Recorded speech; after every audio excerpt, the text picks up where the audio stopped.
Hello and welcome everyone to Hidden Existence, and to everyone in the chat, I'm so sorry about the wait, but we're here now. And my guest tonight is Pat Byrne. Thanks for joining me, Pat. I'm going You're welcome. Give it my sort of idea of what you do, and then obviously you're gonna take us through it. But basically, you've been channeling messages from other consciousness. And there's some big names out there, so it's going to be interesting to know what some of these messages are, and also that you're an animal communicator as well. So yeah, that's how it started, really. Yeah, I know it's developed over time, so I'm going to let you break us into how it all started for you, and where you were before it started. Yes, well, if I take you back to my childhood, because I was born into I would say quite a spiritual family, although I was unaware of that at the time.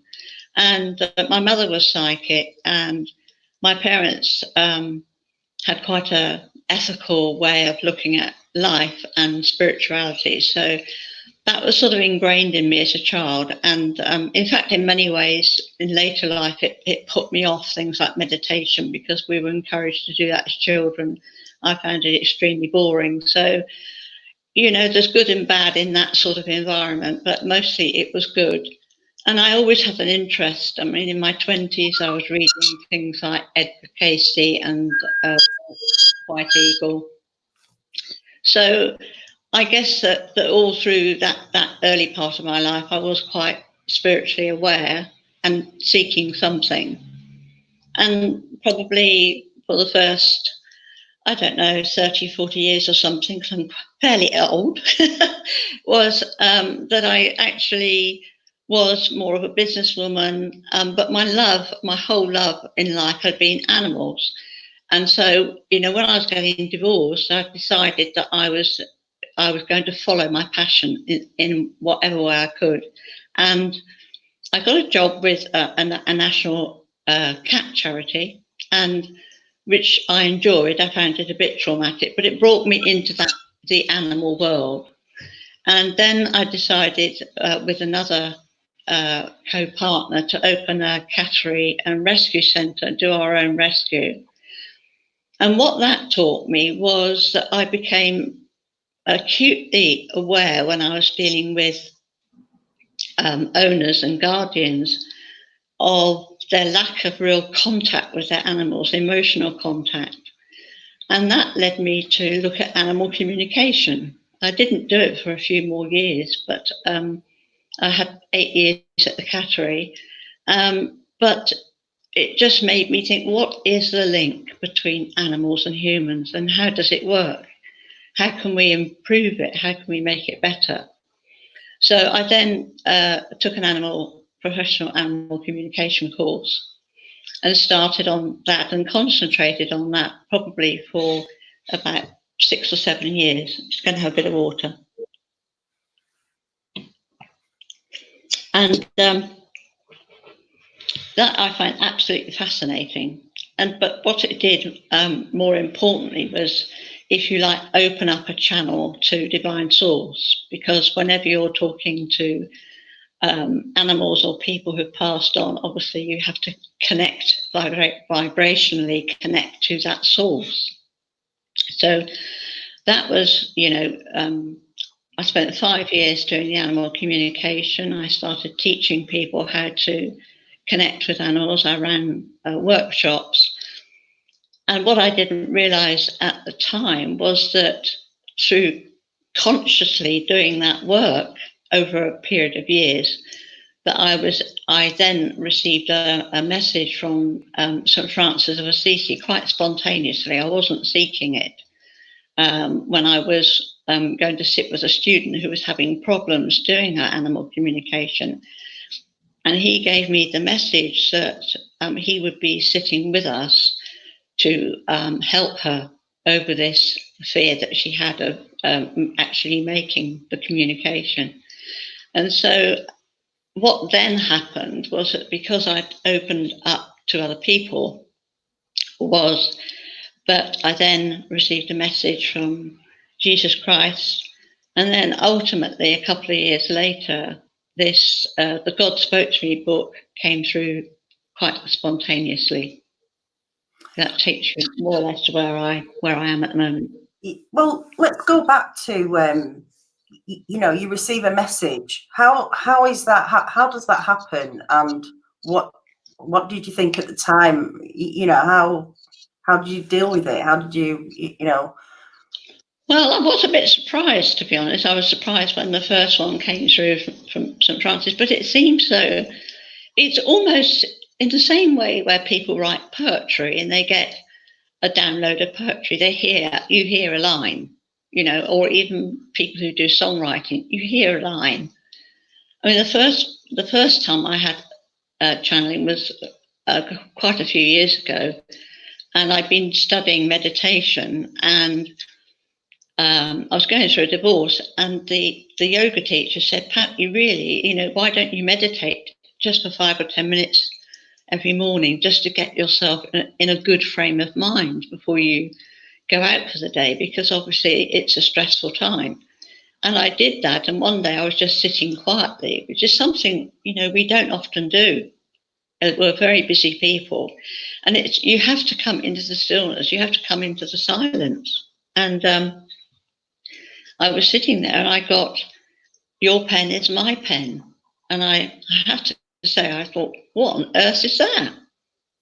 I wrote it down anyway, didn't think too much of it, went off and played tennis actually. And then the next morning, again, I was meditating and I got the words of wisdom. And I thought, well, I don't know what this is, but I followed it through. And in fact, that was a book that I wrote about 20 years ago, and it's never been published, but it was my first experience, and that book took a year to do. So when it happened, if you like, for the second time, I wasn't so surprised. Okay. So how did he introduce himself to you? I mean, you say who the message is off. How does that happen? Well, you ask. I think I got the first few words, and I said, "Who is this?" And it just dropped into my head. It's St. Francis. I'm here to help you. That they always want help.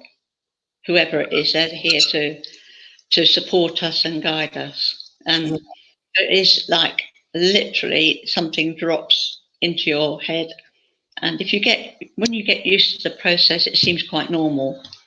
And to trust the process as well. Yeah.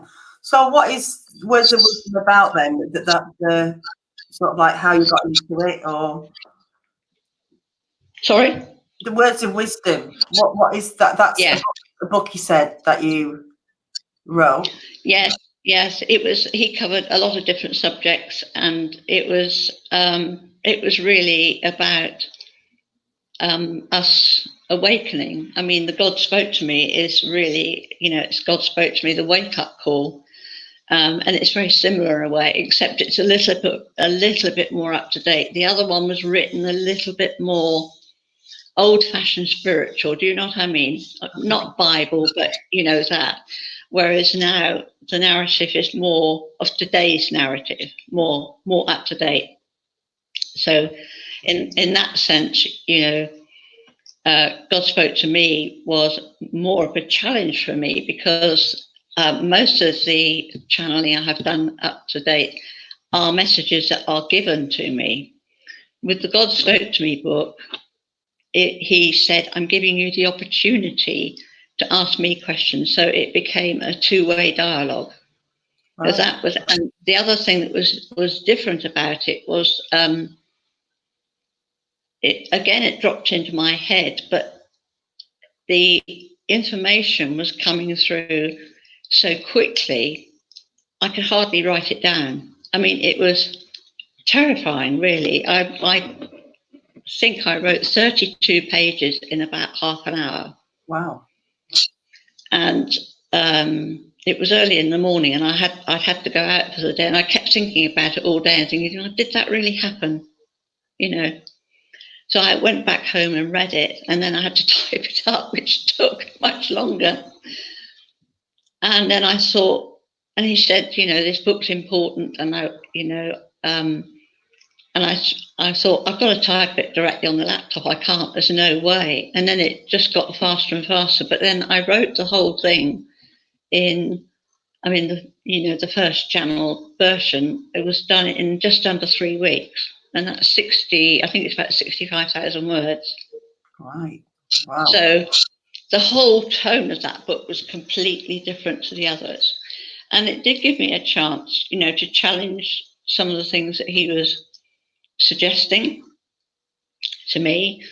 He also talked about my own life and my own path. And I would say, for instance, well, I wasn't very happy about that one. And he said, well, one of his comments was, well, you didn't have to be a martyr. I said, well, that's not very nice. But it was nice because he was quite right when I look back. I was being a bit self-pitying. So it was actually, and some funny bits in it too. It's not heavy, it's a conversation. And if you believe that spirit can see and hear everything you do in your life, they witness everything, the good bits, the bad bits, everything. And, he said, we're not here to criticize, we're here to help and help you understand that you're not alone, and, we can support you. And what he was very keen on was he said, now people are becoming more awakened and conscious. He said it is possible for every single one of you to connect with divine source, or whatever your God is. It's non-denominational. Whatever source of divine wisdom that is right for you, that you can, if you want to, you can have that contact. And that will help people guide them more safely through life, and certainly with a more awakened consciousness as to what they're doing. Because a lot of the time, we are a bit robotic, to be honest. We've got so much stuff that we have to fill in our daily lives.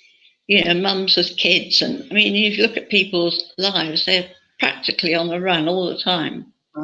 And it is a case of trying to come into the stillness and into a more conscious awakening, which will help us in many ways. Yeah. Why do you think you were chosen to do this? Well, I did ask that. I did ask why me, because it's an honour, obviously, but it's very hard work as well. And I thought, why me? There's loads of people out there that can do probably a lot better job than I can. And he said, and I said, I'm not good, I said, I don't know my Bible. I was incredibly irreverent at school. I just basically couldn't be bothered. And that was with most of my schooling. And he said, well, that's one of the reasons, because you're a blank canvas. He said, you have no preconceived ideas or knowledge in that sense. So you're not, if he was to give me, as he does sometimes, I think one that came up the other day was, I would take you up into the mountain tops. It was something. And he said, as I did my disciples of old. And I thought, I had to look it up on Google. Now, I think he took Moses. But, it doesn't resonate with me. So I'm just a messenger. Yeah. So I'm not to say, yeah, but in Genesis, whatever, doesn't it say da? Because I don't have any knowledge to do it, which is quite good, I think. Yeah, a lot of people, well, some people can quote literally, a lot of the verses in the Bible. But I'm like, I've never really spent a lot of time, very little, maybe as a kid, But so we've moved on to the challenge. Should we go back to communication? You want to go back to where it's kind of started before that, and then we'll carry on with or unless you want to carry on with what we're No, I'm quite happy. I mean, the animal communication is all linked in. You know, it's channeling from source anyway.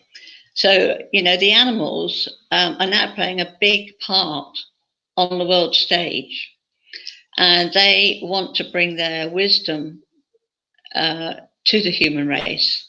And it's certainly been more marked in the last couple of years. In whatever way they can, they are wanting to support us and assist us. But what I quickly found with animal communication was I was taught to do it a certain way, and that was great. But inevitably, you do develop your own style. You find a way of attracting clients and animals that need your help. So I found myself dealing with quite a lot of pets that had died. So I dealt with bereavement issues. And also, this sometimes led to the client understanding that the animal had, if you like, shown symptoms that the owner was concerned about, contacted, you know, me as an animal communicator to find out what was going on, to get the bigger picture. And almost certainly the bigger picture was the human, because animals observe every single thing we do every day. Your dog, your cat, whatever, they watch you. They know your habits. They know when you get up. They know when you've had a row. And I mean, there are sometimes some funny issues, you know. Sometimes I've had cats or dogs say to me, "Oh, my mum's got a new boyfriend and I don't like him, he can get out." I mean, they are very direct. Or, you know, she's just coloured her hair and I don't like that. I mean, these are the lightweight things, but they do notice every single thing. You know, that car's not as nice as the other one. You know, it's very human in a way. Yeah. But at a deeper level, they also see in that person all their vulnerabilities, all their flaws, and they sort of know that they need help. And so part of my job is, it often goes from what was wrong to the animal, which often goes away quite quickly once they've been able to share, because once the animal's been able to share their burden, because they've been concerned about their human owner, they relax. And often they tell, you know, they will make it known by certain bits of information so that the owner identifies with the information coming through. But I often have to warn people before I either read or let them have the animal communication report that 90% of it is about them. Yeah. And they're often very shocked, because they go, "But how do they know? How do they know I feel like this? Or how do they know I was worried about this?" Because, you know, if we're worried, our animals get worried. If we're stressed, our animals get stressed.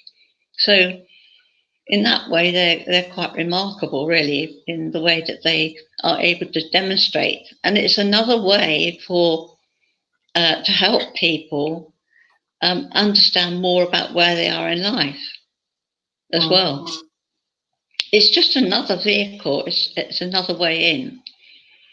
And they, you know, I've helped people question me on whether their animals are going to reincarnate, or whether the animals they've got now are reincarnated back to them. I mean, I've had that experience myself. The 2 cats I've got now are reincarnated. Right. Okay. From the pets you've had previously.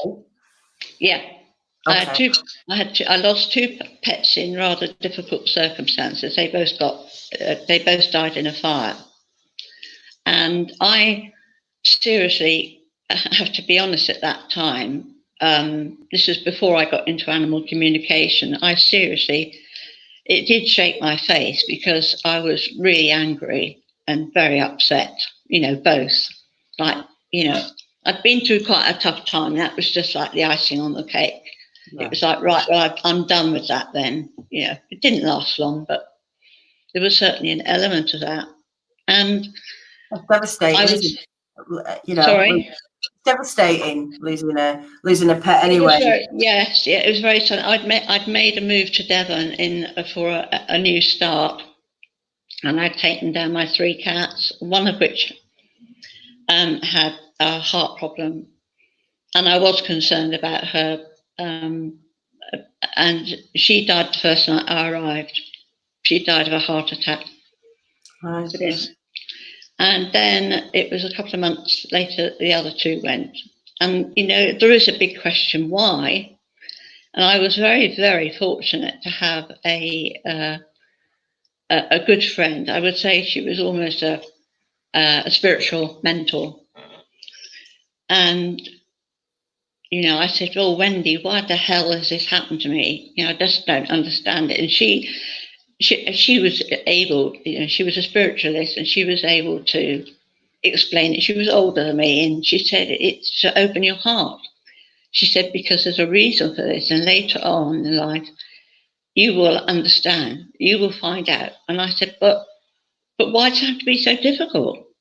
You know, some of our lessons are very difficult, aren't they? Yeah. And then a couple of weeks later, she rang me and she said, "Did you ever have a big white cat?" And I said, "Yes, I did, but that was like, I don't know, 18 years ago." And she said, "Well," she said, "a big white cat sat on my kitchen table and said, 'I've got a message for Pat.'" And being Wendy, used to, you know, these sort of things occurring. So I said, "I'll send you a picture of him to verify," because I wanted to make sure it was right. It was Arthur, my cat.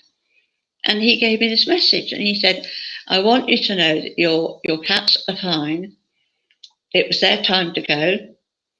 And one day you'll understand the whole purpose behind this." And that was the first step in me really looking at where I was going and what I wanted to do. And he said, "You've got to work with animals and people." And that link is, and this is why it's happened. And then he came back a couple of months later, and gave me another message and told me that I wasn't to worry, that one day they would return. And they did, by a rather unusual set of circumstances. So I had a dream one night, and I was shown it was like a country lane, and it led down to a farmhouse, and I could clearly see this farmhouse and a big farmyard and some other buildings over the way. And when I started looking for them, which was about 2 years later, I contacted a lady because she had some kittens, and she forgot to ring me back. And then about a month later rang me and said, "I've just found this piece of paper on my desk.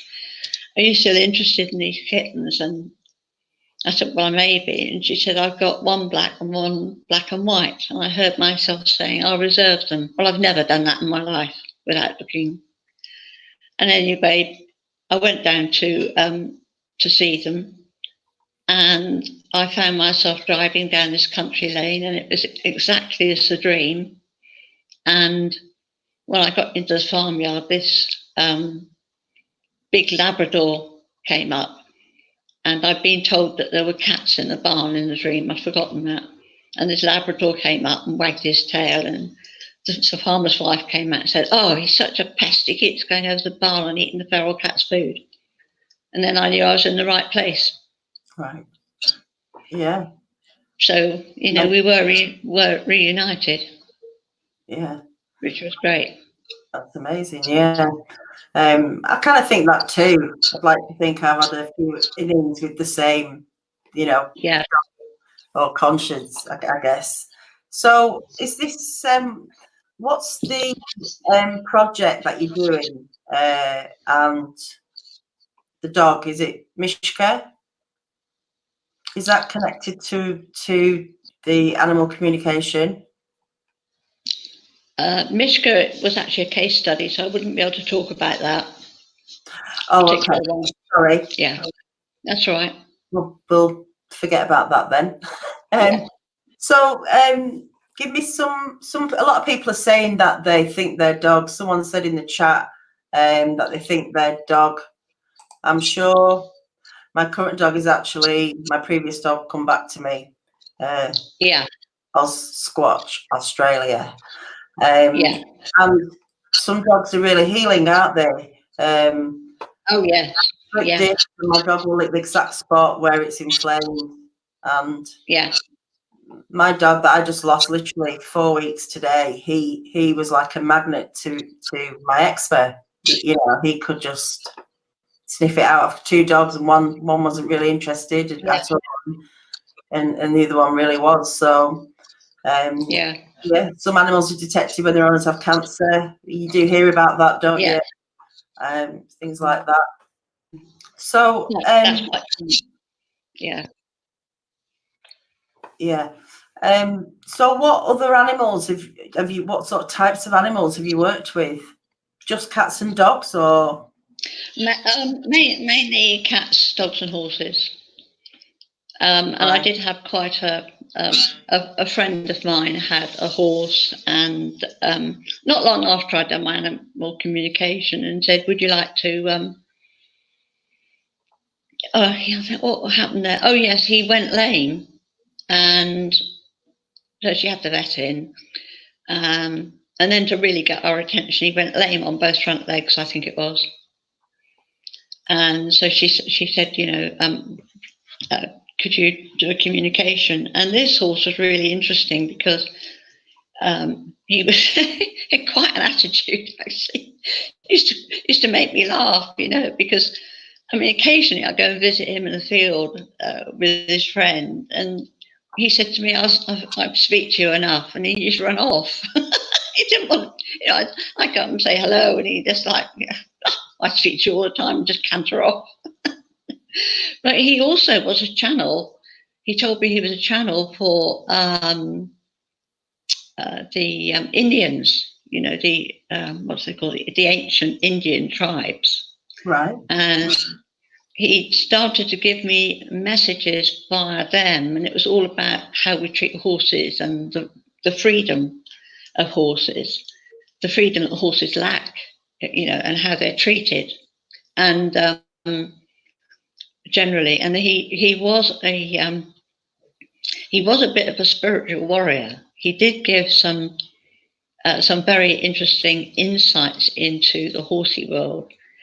And I have also, on behalf of owners, done quite a lot of work with horses, and I love them because they're so direct, and yet they're really, really powerful. You know, they're powerful in their bodies, but their hearts are so attuned to the human heart. You know, if you get somebody to go and stand next to the horse's heart, and you place your heart near to the horse's heart, and if you close your eyes and stand in silence with that horse, you'll almost certainly receive a healing.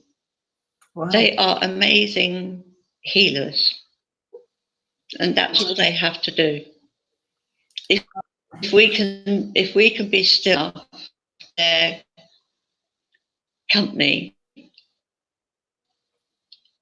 wavelengths, which is part of all that happens with animal communication, because they work on a slightly different vibrational, slower vibrational wavelengths than humans do. And part of when you're learning animal communication is to work with your 5 senses. We take our 5 senses for granted, that we can hear and taste and smell and whatever. But when you bring all those into play, you can come into the core stillness of yourself. And you need to do that to be able to reach the field of the animal. And horses seem to be able to do that very quickly. I find that when I'm next to horses, I can immediately connect with them, and I do feel it at a healing level. I just feel being with them, but because their hooves, unlike us, their hooves are on the ground. They're on Mother Earth all the time. They get the vibration of Mother Earth all the time.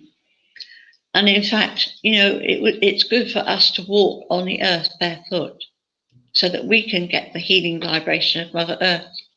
And that's something that we don't do because we wear trainers all the time, or, we've got a barrier between. That's why going to the beach is good, or walking in the woods is good.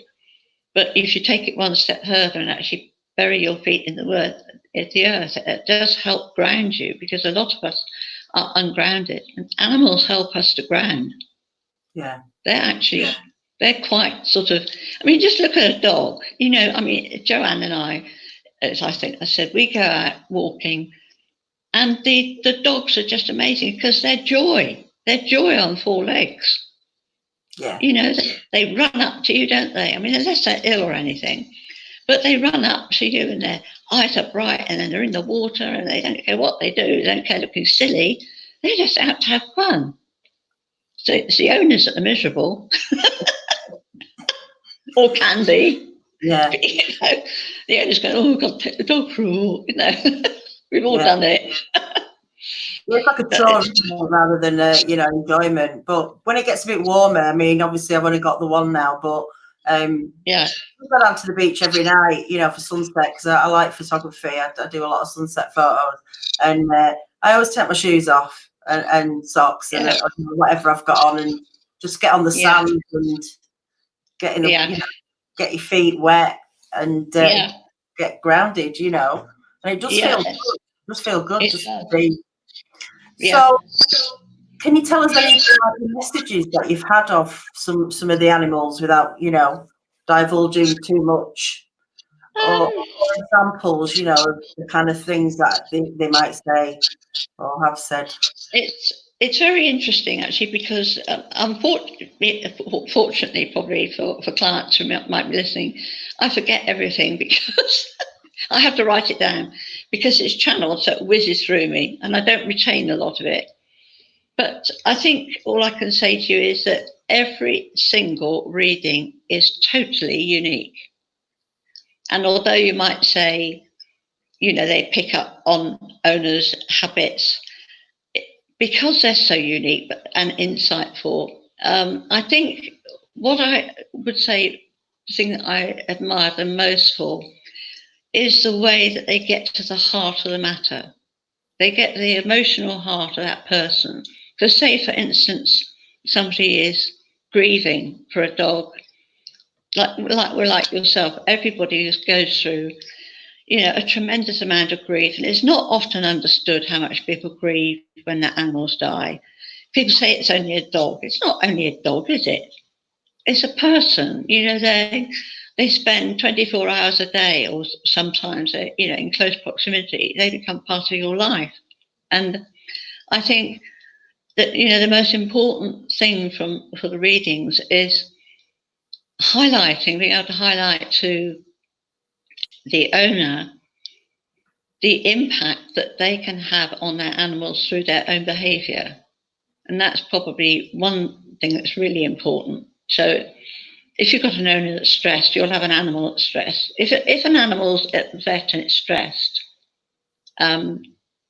because the owner's not conscious of what's happening, then if the owner is able to change and realise the situation, then the animal will be okay. So, but it's the way that they see into the owner's heart. They know everything, and they feel everything you're feeling, which makes them an expert on your heart. And really, if you want to simplify it, that's where they go to. They go straight to the heart centre, and they're not afraid of speaking their minds, because they know that by being frank, that you can make changes which is going to benefit everybody. And sometimes it's things that we are, as humans, are unaware that we're doing as well. So what have you been able to help with then, in terms of, how have you been able to change things for people by doing what you're doing?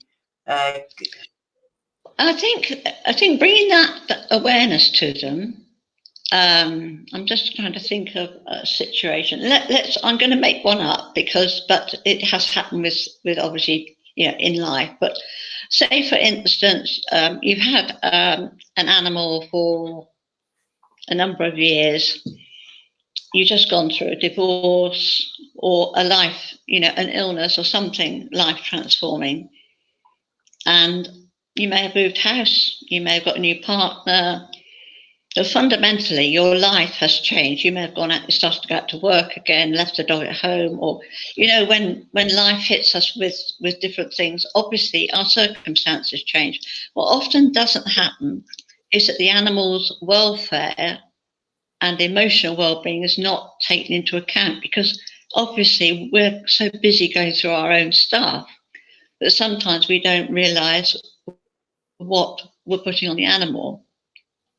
So 9 times out of 10, they need to explain how it's affected them and how vulnerable they feel and how they've created an illness. And often, sadly, a dog or any animal will reflect an illness that the owner may have or may have in the future. And I'm not quite sure why that is, but it's presumably because they pick up the energetic field of the owner. And it's sort of like an attraction, if you like. Of course, the opposite is true. If you've got somebody who's very positive, then you've got happy dog is happy owner, happy cat is happy owner.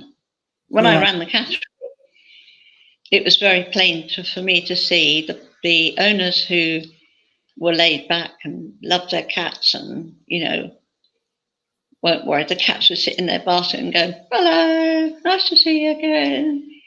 And the owners that were stressed, the cat was like, "Let me out the box, let me out that right now," and scream the face down. So, they just highlight everything that we don't want to see, really, whatever it is. It's as simple as that. But it does really help with bereavement. Pet bereavement is something I've worked on a lot, because I know the devastation it causes. And when I'm able to give a message that say they're absolutely fine on the other side, they don't want you to worry about, and then they'll actually explain something that's happened in the owner's life, like a week ago. So glad to see you're getting out in the garden more, and don't worry about me, I'm fine. When they actually realise that there is that tangible link, then they relax, because most people say, "Are they happy? Are they all right?" And of course, they're always all right. When my 2 cats went over, I was told my mother was looking after them, so that gave me great comfort, obviously. Yeah. But they're always cared for on the other side. So, and it's because it's such a loss to us, we're only feeling the sorrow of it. But actually, they are perfectly okay. But they do come back to people who are bereaved to try and comfort them and let them know they're okay. Then it was their time to go for whatever reason. We're the ones that have the problem letting them go when the time's right. Yeah, I guess that's with anyone who dies or any animal that dies. It's about the people that are left behind and dealing with the loss, isn't it? And I guess anyone who's that they are okay. They're out of pain. They're not, they're not suffering anymore, and that's the most important thing, isn't it? Yeah, that they are okay, and they want us to be okay. And I think, I always want to bring comfort to people who've lost their animals, and when they get that confirmation, it really makes them feel a lot happier. And if they want to learn animal communication, it is more difficult communicating with your own pets, as we know, down here or when they passed over. But it is possible. And a lot of people, I'm sure, who might be watching this might have said, "Oh, I saw a shadow out of the corner of my eye," or "I felt something brush past me," or "I felt a weight on the bed," or "I'm sure I saw my dog's eyes." And they have seen it. It's just they've in that moment been able to be in that dimension, and that's a form of animal communication. But you can actually learn to do that as well. I'm just gonna pull this up.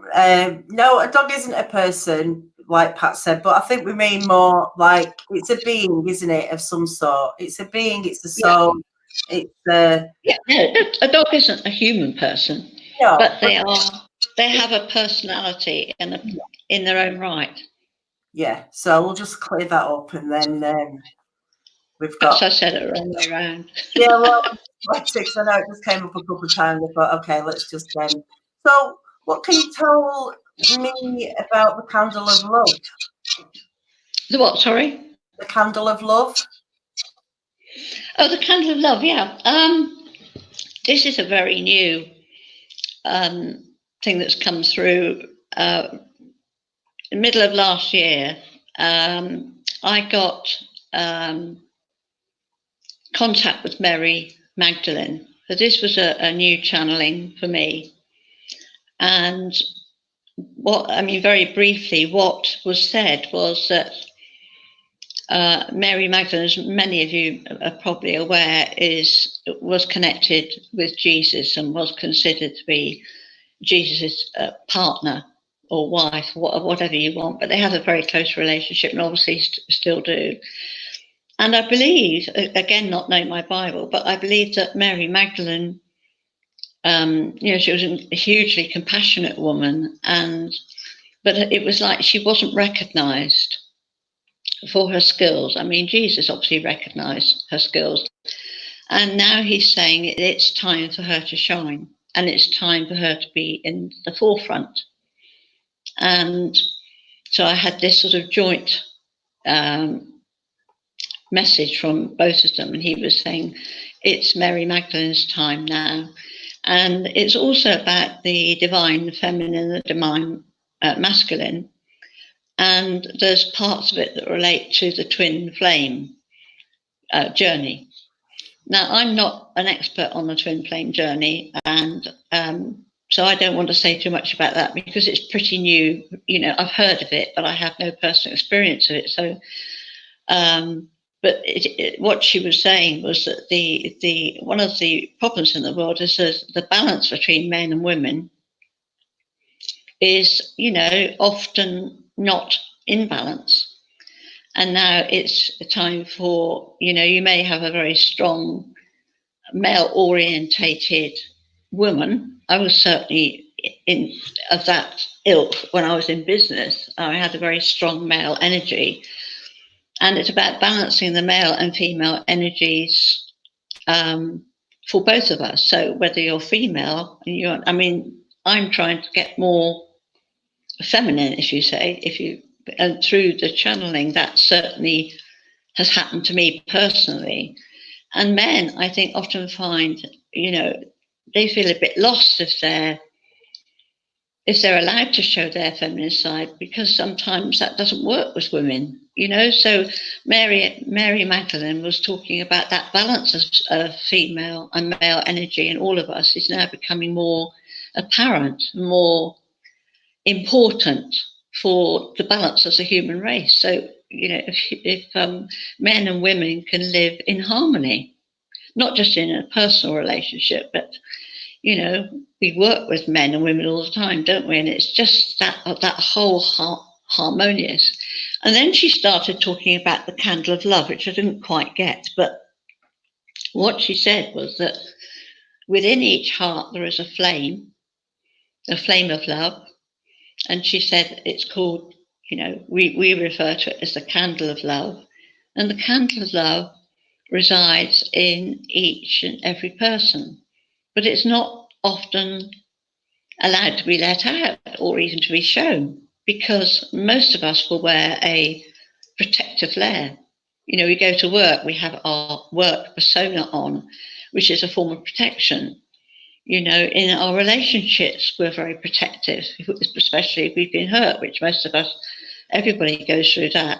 So in that sense, she said now, because, for people to be able to find any real peace in their hearts, they need to connect to their heart center. And so the candle of love has been designed. It's very much in its formation at the moment, but it feels like that what is happening, and very often, if I may explain, that when you channel information, I said a lot of it doesn't stick, not like reading a book. so I have to sit and read what has been given to me, sometimes 5, 6 times. And I'm in that process at the moment with that channeling. But I'm getting the feeling that they want us as human beings to be able to appreciate and love one another more, and appreciate and the qualities that other people. I mean, how often do we say thank you and really mean it, or is it just trip off the tongue? You know, we all go, oh, thanks a lot, or whatever. But if you go up to somebody and say, do you know, I really want to say I really appreciated what you did for me that day, or you know, I felt your kindness and I really want to show my appreciation. And people just, you know, their heart opens because they've been seen, they've been heard. And she said more of that has to happen. We really need to honour not just people we know, but even if a stranger gives you a smile, smile back. You know, we've lost our connection with one another. Yeah. We've become closed down, sometimes intolerant, impatient, because we may be worried about things. But she said, for us to find world peace, we have to find peace within. And when we find peace within, and if somebody, I know, but if it happened to me and somebody said that, I mean, how good do you feel? How good do you feel? Somebody says, you know, you did, even if it's just at work, you know, you did a great job. Really appreciate it. Yeah, anything positive is, you know, is welcome. Yeah, but it's also about really connecting to people at that level, you know. And when people feel that you're authentic and you're telling the truth and you really mean it, it will touch them in the same way we're talking with horses. Now we're talking human to human. And that is something that she wants us to become aware of and develop. And I shall see where it goes, because I think that it's going to have more of a form which I can perhaps set up in terms of a foundation to help people recognise the good in one another. But it's at very early stages. Yeah. At the moment. But that's the gist of it. And it's another vehicle to help people come into their own peace and to find peace as well. Yeah. To find their truth, find the truth of who they are, and for them to realise that we're all one. You know, we're not different, and that's why there's a lack of unity in the world, because it's like we believe that we're different. We believe that that person's got more than us, or you know, they're happier than us, or they're doing better than us, and you know, but we all, you know, love, grieve, die, whatever. We're actually all the same. You and your brother are one. I think Jesus said that. You are the same. Mm. Yeah. But we see ourselves as separate. We walk around separately. Or don't tell them that, they might not understand. You know, just that whole separateness. We're in our own bubbles, aren't we? A lot of the time we're in our own bubbles, and it is about being mindful and also living in the moment, appreciating the moment that you're in and everything that's around it. And it's like, you know, nothing you can do overnight, but you only need to spread it within your circle for it to spread out, you know, because people either have negative live in a negative environment, or they have positive environment, maybe not as positive as it could be, but that's all it takes. Like you say, one small word, a smile, a bit of praise, being thankful, can make a massive difference to everybody, and it doesn't cost anything. And that's no, it just costs time and thoughtfulness, really. And you know, I know certainly in some of the stuff that I've got, you know, it starts in the family. You know, it starts within our families, within our workplaces, and in our communities. But it starts in the family. And what you show your children or your brothers or your sisters or whatever, you know, you are the example. I'm talking here more as a parent. But it's the same. It's how we treat people, isn't it? And if that appreciation, can be understood and shown more in families, there'll be more harmony. When people are tired and they snap, instead of thinking, oh God, they're irritable again, I mean, perhaps you need to say, they're probably tired out. So, you need to be more, if you went over to that person, put your arm around them and said, go sit down and make you a cup of tea. That's all they probably need, just to think, oh, somebody's noticed. I'm knackered. How many people are just within themselves are going, nobody cares, nobody notices. And that starts in the home. And if we're all a little bit more conscious of people that we meet and how we deal with them. I'm very conscious. I'm trying to be. I'm not saying I'm very conscious all the time, because I'm not, but I'm trying to be more conscious when I go out, in public and on the buses or whatever. And I often notice that if I sit on a bus and I sort of scan the bus, and I can see the people who are in pain, and I can see the people who are, sad or struggling. And if you just smile at them, it touches them somewhere. It makes them, they smile back, and they, it's like somebody has recognized them and recognized that they're upset or whatever. And it's that, that's more about, and it's touched on, God spoke to me about becoming more consciously awake and being, as you said, more mindful.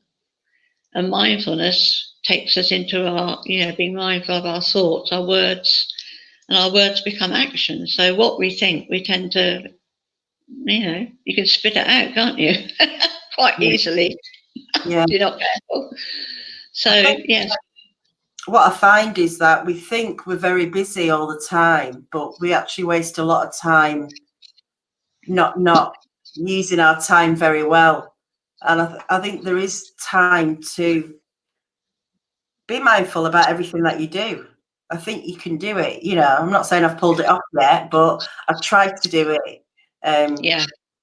To enjoy things more, to appreciate things more. And there is time to do it, but we just feel like we're overwhelmed, don't we, with life.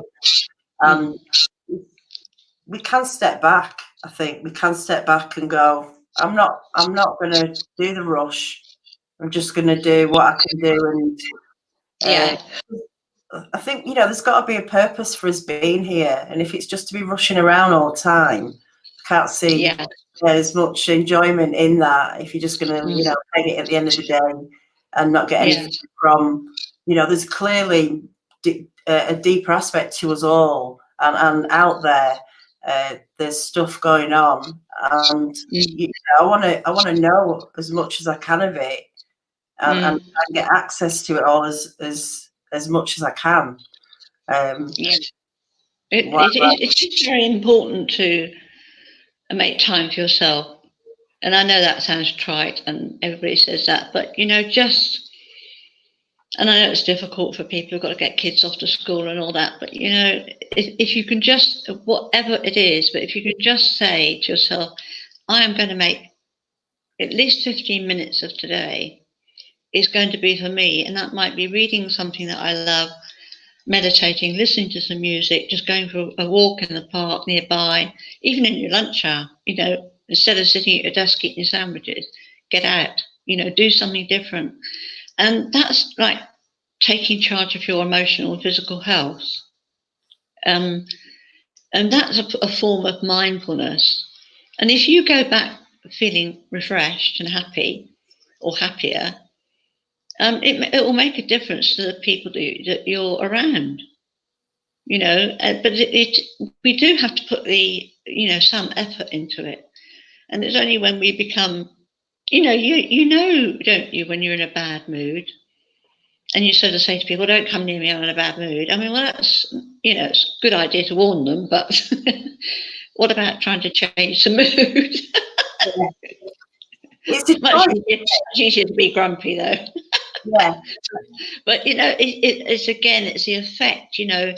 We've got we leave an energetic imprint wherever we go, and that's something that our animals pick up. When I've been out today, and when I got back, I had two rather sulky cats because I was a little bit late with tea. And not only were they sulky, one was hiding behind the sofa because they could hear a noise downstairs, and the other one was running around going, "Whoa, where have you been? I've only been out 4 hours." But I, so I sat them down and said, "What's wrong with you?" "Well, it's been terrible, late, whatever." But the energetic imprint that we leave, in this case, my absence, it's very important to realize that have you ever walked into a room and you can pick up an atmosphere? Mm. If you go into a big supermarket, I don't know if anybody's ever had this experience, but I found that when I was becoming more consciously aware, I found it more and more difficult to shop in a big supermarket, because until it was explained to me that, out of how many people are in the supermarket, everybody is carrying their energetic imprint, and it could be somebody sad, happy, stressed, and you're walking past and bumping into people, and you're in that energetic imprint of a large number of people. And if you're linked in, if you're sensitive, you'll start to absorb it. So yeah. It's a good idea to put yourself under some sort of protection when you're going to go into a difficult meeting or an emotional situation, or you're dealing with a legal situation, when you feel vulnerable. But just every day, just to protect yourself when you go outside, unless you're in a war, and then you're fine. Yeah, it's true that you can pick up, that energy. People projecting it, knowing that they're doing it, yeah. So I just wanted, people are still talking about all the animal stuff. Anybody can learn to do animal communication, and I've left some details in the description of how you can get in touch with Pat. If you want to look into it more, ask any questions. Yes, sir. Yeah. So shall we go to your book that you've got out now, God Spoke to Me, The Wake Up Call? Yeah. I've put a link to that as well in the description. Yeah. Can you give us some examples of, what is the wake up call? I know you've kind of covered it, kind of said briefly before what it is, but it's I'll let you explain. Well, what he was saying, that the main premise on the book is, he said, mankind is, we're all evolving. And we know with what's happening in the world at the moment, with the turmoil that's obviously, we're all aware of the turmoil that's in our world, and the hatred and the stuff that's going around, and it has an impact on us.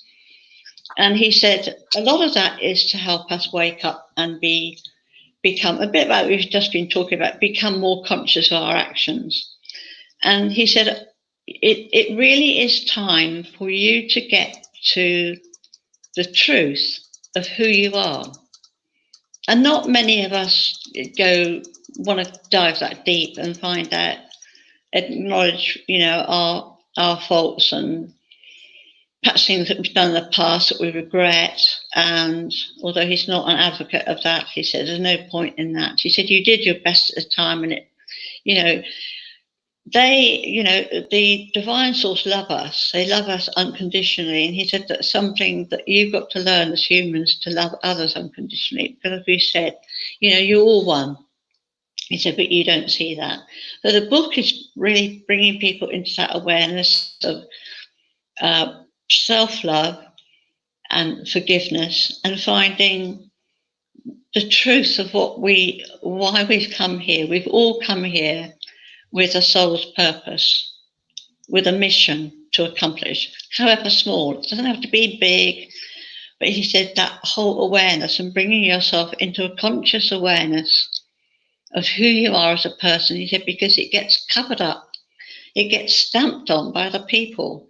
You know, you might say, oh, I've got a dream and it's this, this, and this. And so he said, oh, daft, you can't do that. Now, you know, it's like you're squashed. And he said, but when you stand in your own power, when you say, I am, the I am statement is an extremely powerful statement. If you become to know who you really are, if you come to love yourself and accept yourself exactly as you are, with your faults, when none of us are perfect. He said that we're perfect in his eyes. We were perfect. That's the day we were born as a small baby. He said it's the world that changes you and you who change the world. And it's the people around you that have influence on you, like your parents. So you grow up, you know, you can grow up thinking, oh, I was bad with that, or I mustn't do this. And we have a whole load of ingrained thoughts. And, you know, it shapes who we become, as well as, obviously, life circumstances shape us. So from that point of view, he wants us to be, more consciously aware of who we really are, to try and find the truth, the inner truth of who we are, and to take responsibility for ourselves, not dump it on others.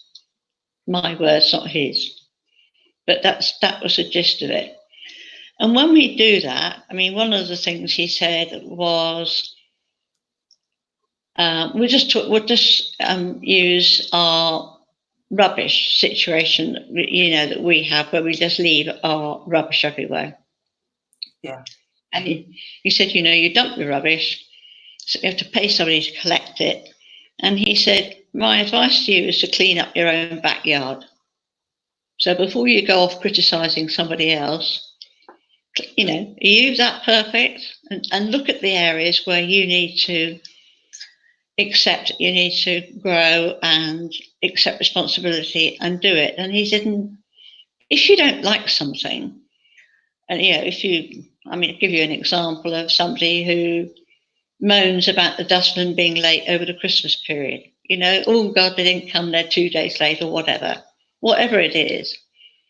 But, you know, that's being tolerant of something like that, or being accepting that, you know, everybody else is due their time off as well. But we have become you know, we can moan a lot, can't we? You know, it can become a habit. And, you know, if we could even just change that and start to be grateful for what we've got, just on a daily, but it does change your life when you start to be grateful that you've got 2 legs to walk on. A lot of veterans walking around on prosthetics. Yeah. And when you're really grateful for what you've got, it changes. You start to feel happier.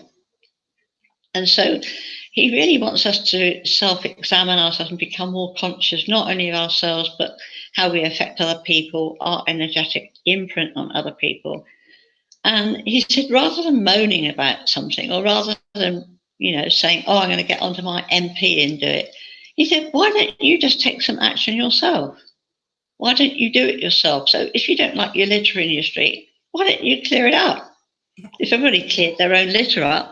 So it's really about, you know, he said that if everybody did that, you wouldn't have to have litter bins. If everybody, not in an ideal world, but he was just using that as an example. He said, if you think that going to your MP and dumping your complaint, say, on your MP, would you want his job? Would you want to be Prime Minister with the remit that they've got? I mean, he said, get real. This is something that's in your community that needs to happen. You know, that old church hall, that's a right old mess, isn't it? They should do something about it. Yeah. Form a working party. Do it. You know, he's asking us to be more responsible. And that can bring the community together as well. Yeah, definitely. I mean, if we just go, like, you know, talk about council tax, I don't know if the Americans will know, this is just something we pay yearly for the bins to be emptied, the street lighting, Yeah. the expectations of people, because it's not always bang on. There are things that I miss. There's a lack of funding. It's not, you know, at the end of the day, we either sit back and go, well, there's no funding, we'll have to do without, or we go, well, we don't have to go without.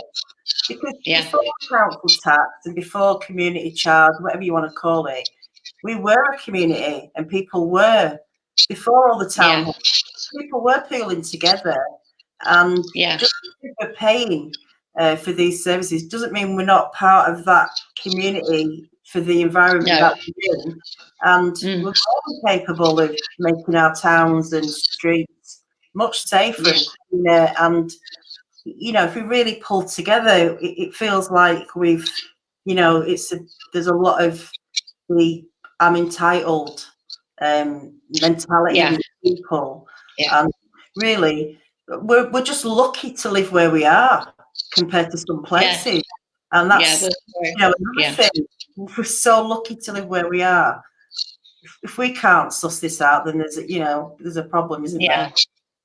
Yeah, and I think also he's talking also in the book about compassion and having compassion for ourselves, because we do beat ourselves up so much. You know, I haven't done this on time, or I haven't done this. You know, and in a way that affects other people, because then you can get stressed, can't you, when you're not compassionate with yourself and say, okay, I did my best. I didn't achieve what I wanted to today, and you know, then move that compassion to others, because other people, you know, you often don't see, you know, we can't live and understand the lives of others. We don't really know what goes on behind closed doors.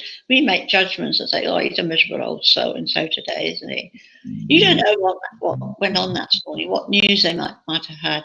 You know, so he said, live from your heart compassionately. But he said, you know, loving yourself is probably the most important thing you can do. He said, your first relationship is with yourself. Yeah. If you remember, the first relationship is with yourself. Do you like yourself? Well, no, not always. Do you honor yourself? who do you want to be? What truth do you want to speak? It's a really in-depth book, and into really looking into yourself and trying to become the best that you can be, but being compassionate at the same time. And I think that the other part of it, because it's a two-way dialogue, I know when I can't remember it exactly, but it was something like I was saying about a job I'd had, and I explained that I'd basically run myself into the ground. I had my own business, and I got ill because I was distressed, and you know, and when I eventually sold my business, and I looked around and thought, what was I doing? And he said, well, what was your driver? What made you do it? Who are you trying to prove? You know, what were you trying to prove? And I thought, I don't know. But I did know, if I was honest. It went back to my school days. I wanted to prove something because some teacher had told me I was no good. And it stuck with me for, you know, until I was about 40. So I went out and did it, nearly killed myself in the process. This is so sad, because this is pretty much everybody who's been a kid. Not everybody, but it can take one comment to one negative or hurtful comment to change the course Just one of your life at such a young age, and it's so important to you know, treat these little people with you know, kid gloves and to be kind, basically. What's the most important thing you've learned from the channeling yourself personally? Oh God, I mean, endless every day. I think it's just, I hope it's maybe, well, I know it's maybe more conscious, but I would like to be more conscious. I'm human like everybody else. I have my days which, you know, when you get frustrated, might be technical stuff, needless to say. But I think the most important thing is that I think I've learnt, or I'm learning, to go with the divine flow. And I was talking to a friend about this today, actually. We were talking about how you can live your life if you're in contact with divine source, or whatever that means to you, but in contact with that, the source, as I like to call it.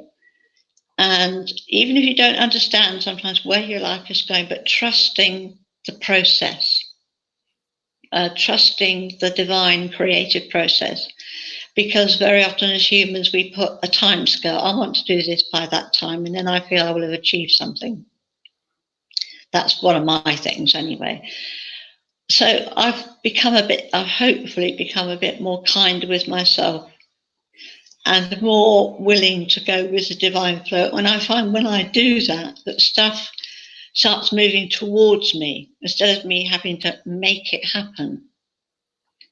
I do try and tune in and go, I don't really know what's happening at the moment. Can you give me a clue? It's one of my favourite comments.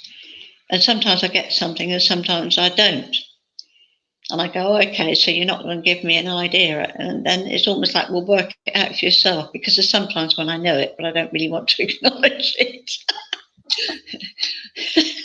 So I think I've learned to be more patient with myself, not have so much self-criticism, and to work alongside the divine guidance and the divine, that I get, and respect that, because divine source know exactly what's right for your life. And we think, if you've got a goal in mind, you think linear, I'm going to go for it.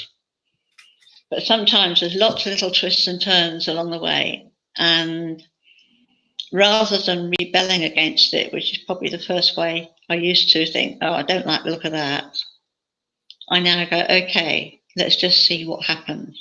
Let's see what's developed. And then out of the blue, something comes and I think, I'm really glad I didn't do that. I think that's it's like I get this voice in my head going, not yet. Or, because I ask questions all the time. And that's one of the things I do in the book. And I think I said halfway through, I hope you don't mind me asking all these questions. He said, no, that's why I chose you. Because and I think I ask the questions that other people want to hear the answers to. It's my curiosity, and there was one chapter, I think it's chapter 5, when he was talking about the rubbish, and he was talking about how we don't take responsibility. And I suggested to him, he was on his soapbox, which I don't know how I dared do it, but I did. I said, this is sounding very much like a soapbox to me. And it was a bit of banter, and it's nice to have that as well. It's nice to have, because it's about me being honest. It's what I'd probably say to a friend, isn't it? Yeah. How you joke with a friend, you say, oh, come on, don't you? But I said, come on, you sound like you're on your soapbox. Well, so what, he said, I've got the opportunity here. So I've learned a lot from that book, and I do like to dip in, and it still makes me laugh in parts, which I think is good. It's good to laugh. Yeah, definitely. That's the key, isn't it? And that can change everything. Just a laugh. Yeah. I know. I mean, it's just we've forgotten. Hi, Kim. It all comes down to love, loving others as ourselves, and choosing to focus on love, which is a moment-by-moment task. That's probably our biggest lesson to learn on this earth, making that choice. Yeah, I totally agree with that statement. Yeah. It is, and it's not the easiest path to love yourself, to be honest. No. Because there are parts of ourselves that we don't love, like look at your body and think, oh God, that again, or whatever. Whatever it is, we've all got that in us, haven't we? And he said, love yourself. He said, because it is wonderful if you think that there is somebody there, or some entity, or some source that truly does love us and truly does not judge us and truly forgives us. But we can't do it for ourselves. or we find it hard to do. And I think that's one of the biggest lessons in the book. Value yourself and love yourself, and don't beat yourself up so much, because I think I see it and I hear it a lot with other people around. Oh, I didn't do that right, or God, why am I doing this? And we do it. You hear it all the time. It's like when got the whip out. Oh God, bad again. Yeah. We spend so much time not loving ourselves for quite a long time of our lives. I think it can take maybe, as we get into our 30s or 40s or 50s for us to really understand what we're doing here and, what life's about. And so we've had so much conditioning. And if you've been very early on to not love yourself, to take on criticism and other people's opinions and stuff, it's such a shame. It can sometimes take a long time for people to, like you say, have that wake-up call and go, I don't need to do all this. I can be and do anything I want to do. Absolutely. He does talk about. He does talk about. A lot of people are stuck in dead-end jobs, and they've got a secret dream somewhere.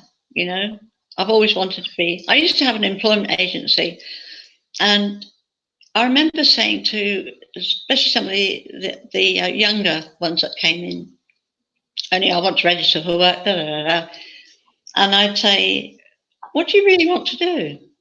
And whenever I asked that question, I got the most amazing answers. I remember one girl saying to me, well, I've been told to go and be a secretary. I said, well, what do you really want to do? Well, I want to be a nurse. So I said, well, go and be a nurse. She said, but my mum and dad won't like it. I said, this is your life. I said, go and research what you need to be a nurse. She said, I haven't got enough O's or A's or whatever.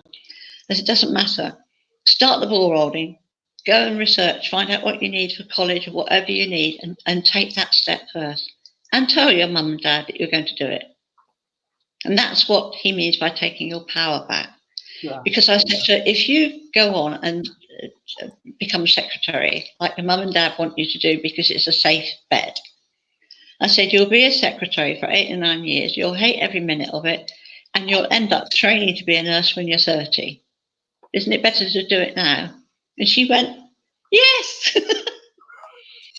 It's, and so many people go, oh, I wish I'd done that.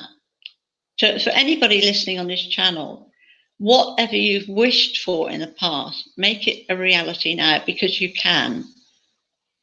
Won't come immediately, but you can. But just believe you can do it, and believe that you're worth it. And it's worth that change. And that was one of the encouragements he gives in the book as well. You can be and do anything you want.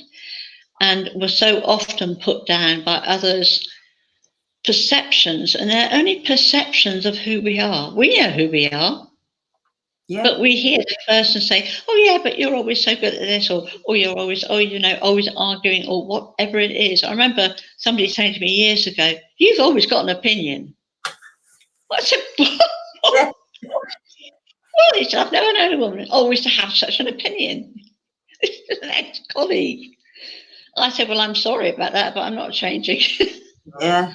We're trying to change ourselves to fit in with somebody else's perception of us, which happens a lot in marriages, doesn't it? You want to fit, you don't want to upset somebody. And you're not being true to yourself at all. And he said that's why it gets to the truth of who you are. If you're in a relationship that's not working, ask yourself why. Yeah. If you're in a job that you hate, ask yourself why, because you're just going to make yourself more unhappy until you either make the marriage work or find another job. I think, not for everybody, but I always think, get with someone later on in life, spend a bit of time learning about yourself and who you are and, what skills you have. Because you seem to lose that when you get with a partner sometimes. If it's not in the right relationship, you can end up turning into something else. My dog's barking in the background. Sorry, I'm going to... Well, I think your dog is agreeing with what we're saying. You know what? I think your dog's giving it. Yep, that's right. Yep, you got it. Just give me 1 second, Pat.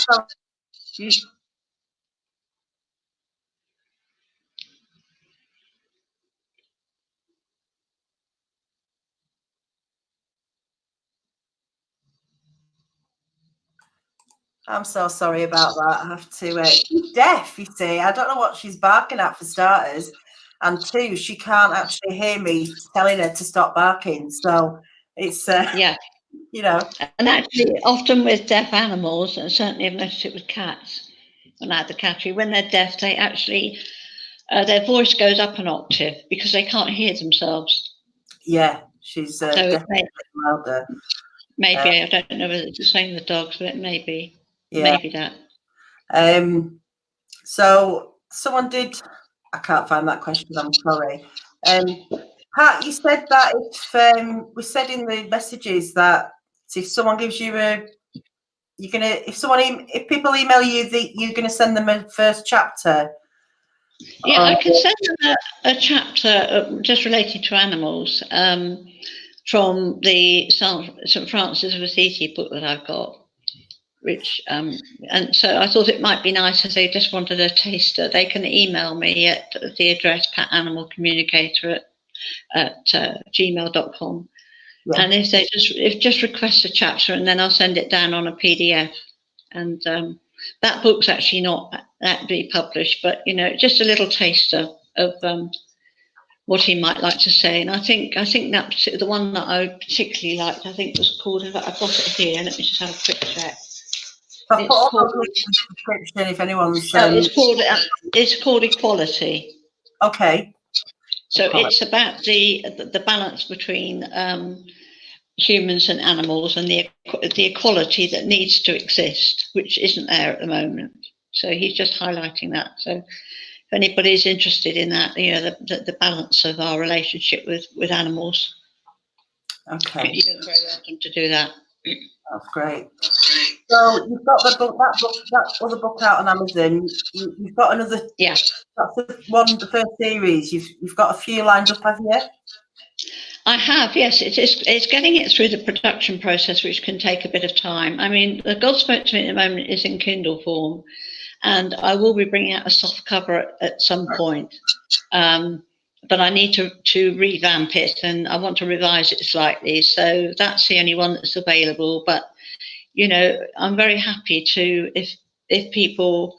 Well, two things they could do if they're interested, and I think it's at 90p or something in Kindle to download, so it's not expensive. But if anybody wants to leave a review on Amazon, or even contact me on email if they've got any questions or they want questions answered on it, I'm very happy to do that. That's great. I just wanted to ask about the channeling. Can you choose who you get messages from? Is there any way that you could say you wanted to connect with someone that you can well, any of the ascended masters, you mean? Anybody, anything.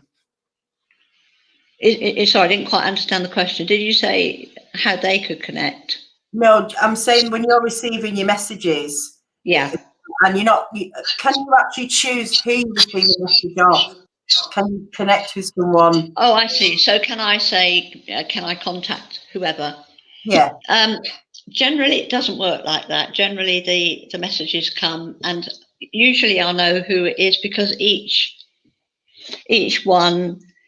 I'll give you an example. St. Francis is actually quite serious. St. Francis of Assisi, and he's very concerned for animals, and he has a very serious tone.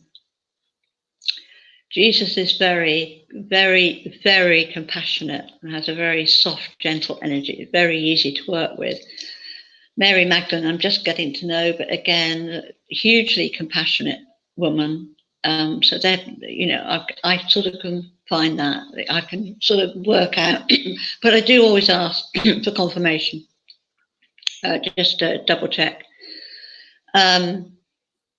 So sometimes if I ask a question, I will instinctively know for myself, I will like before I came on here tonight, I just said, speak through me, because I can't remember every single line, every single sentence. So I'm hoping that that's happened and the right message has got across. So I do it in that way. But so for me personally, it's more that they come to me than I go to them. But there is a way that through meditation that you can connect. You can learn a way to connect to divine source, and that could be, it can be yours, whatever God or divine source is for you. So, it spreads right across the universe. So yes, there is a way that you can learn to do that. Okay. It's usually mindfulness. Yeah. So I'm just probably asked you this before, but when you're getting the messages, it's not in their voice, but it's their energy coming through and the words. Yeah. Because I mean, this might seem like a silly question, but so Francis was Italian, and I'm kind of thinking, how does that work? How does that work with people who speak a different language? I really don't know, because it comes to me in English, obviously. Yeah, but it does come. They formulate their sentences in peculiar ways, and that's how I know sometimes that. Right. And I can't give you an example, but they will use thou and shalt. Those things that you might see just occasionally, or sometimes we use a word and I have to look it up because I don't understand it. Like I thought she said transformation, and he said no, transfiguration. You have been transfigured. It's a difference. So I have to be quite careful, and but I can tell there's a certain nuance there, which and I know then that it's definitely that person. But it comes in a form. It's like if I said to you, think of a fruit right now, what comes into your head? Orange. That's what I got. Right. So it's similar to that.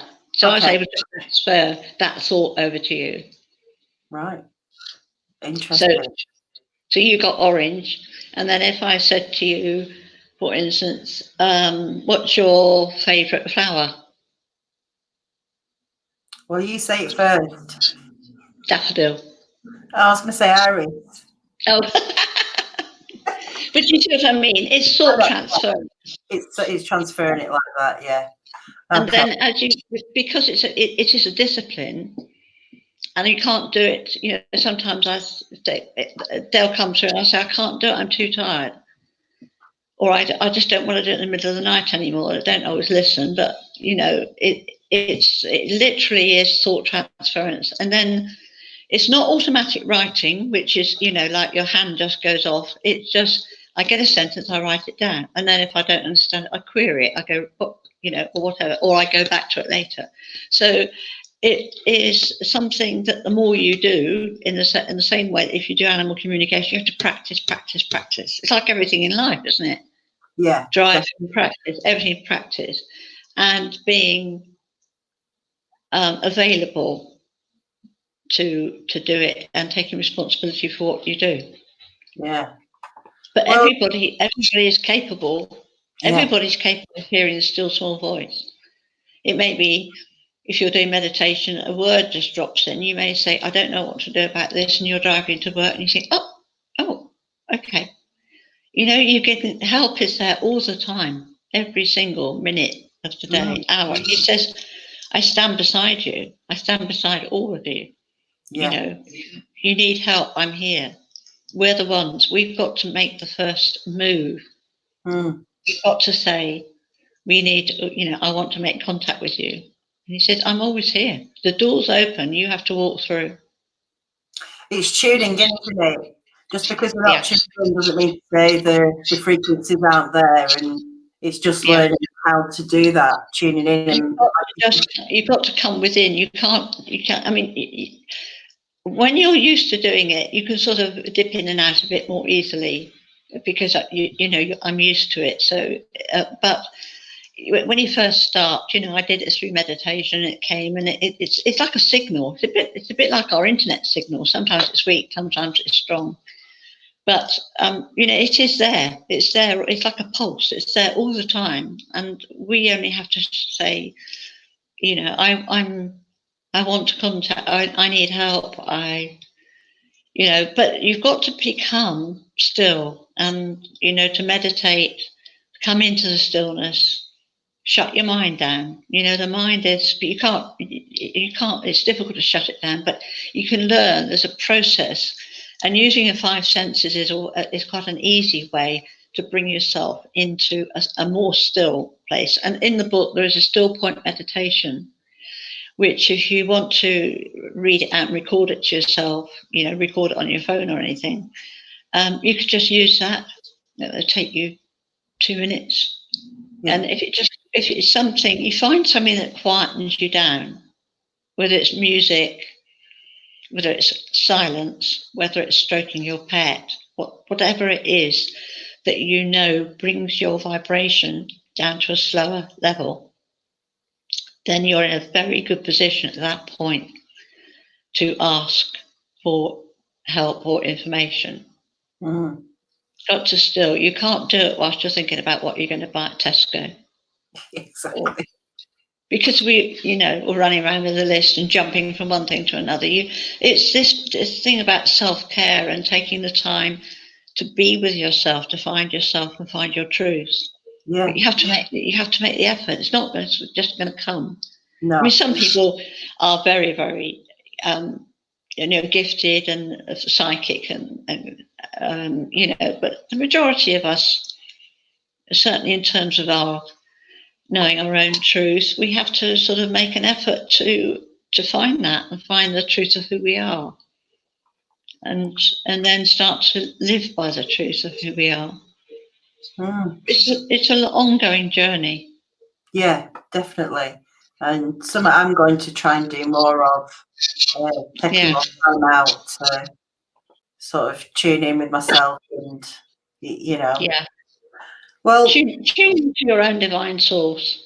Yeah, that's what it is. I think we've all got it in us, and it's just you know, tapping into it. And like you say, it's not an overnight thing. It's something you need to work at, but we can all do it. You know, we've all got it in us to do this. So every single one of us has got it. It's whether we want to bring that into our lives. But I can highly recommend it.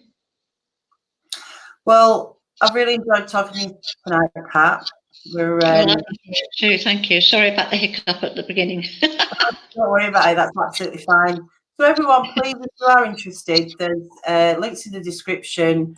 The book is called God Spots Me, The Wake Up Call. I've put a link to Pat's Facebook and her email address if you're interested in the animal communication. Please join me. I'll be on the Researchers Report tomorrow night on BIGFOOT ODYSSEY channel, so come and join us over there. We've got Ronald Murphy on as our guest, and I'll be here next Friday with Arizona Squatch, and we'll be talking about Bigfoot, and I think hopefully he'll have his friend Chuck with him as well. And thank you again, Pat. You just stay there. We'll have a quick chat after. Thank you everyone for coming tonight. I really appreciate it. And just to end the night, and as we go out, I'm actually just going to put a picture up of Barney, my dog, who I lost 4 weeks ago, and he's the big one on the left, and he's sat with his mum. And yeah, so good night everyone, and thanks for tuning in. Good night. Night.